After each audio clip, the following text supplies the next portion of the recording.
যুদ্ধের শুরুতেই ইরানকে হটাতে আধুনিক সব অস্ত্র খরচ করে ফেলেছে যুক্তরাষ্ট্র। আর তাই ইরানকে দমাতে যখন তাদের ওপর পারমাণবিক হামলা করার কথা ভাবছেন ট্রাম্প, ঠিক তখনই সামনে আসে এক ভয়াবহ গোপন তথ্য।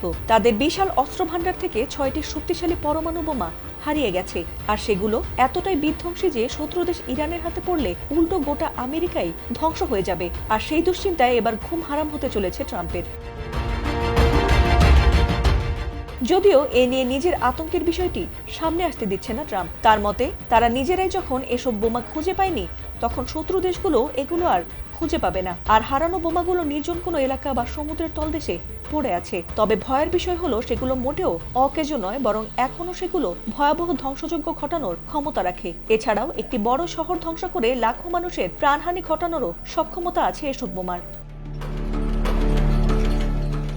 যুক্তরাষ্ট্রের বিশাল পারমাণবিক অস্ত্র ভান্ডার থেকে বিভিন্ন সময়ে হারিয়ে যাওয়া 6টি শক্তিশালী পারমাণবিক বোমা নিয়ে তাই আবারও উদ্বেগ তৈরি হয়েছে। মার্কিন সামরিক পরিভাষায় পারমাণবিক অস্ত্র সংক্রান্ত এমন দুর্ঘটনাকে ব্রোকেন অ্যারো বলা হয়। আর এমন মোট 32টি ঘটনার মধ্যে এই 6টি বোমার অবস্থান এখনো শনাক্ত করা যায়নি আর উদ্ধারও করা হয়নি। আর বর্তমানে সেসব স্থানে নতুন কোনো অনুসন্ধান কার্যক্রমও চলছে না। তবে আধুনিক প্রযুক্তির সহায়তায় ভবিষ্যতে যদি কোনো দেশ সমুদ্রের গভীরে অনুসন্ধান চালায়, তাহলে এই পারমাণবিক বোমাগুলো তাদের জন্য বড় সুযোগ হয়ে উঠতে পারে বলে আশঙ্কা করা হচ্ছে। এছাড়াও বিশেষজ্ঞদের মতে যদি কোনোভাবে ইরান বা অন্য কোনো রাষ্ট্র এসব প্রযুক্তির নাগাল পায়, তবে তা আমেরিকার জন্য মারাত্মক বিপর্যয় ডেকে আনতে পারে। যদিও এরই মধ্যে পারমাণবিক সক্ষমতা সম্পন্ন ডুমসডে প্লেন ইরানের দিকে মোতায়েন করেছে যুক্তরাষ্ট্র।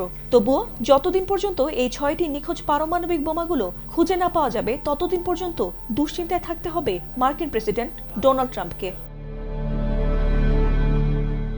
ফাতিমা সুলতানা, এটিএন বাংলা।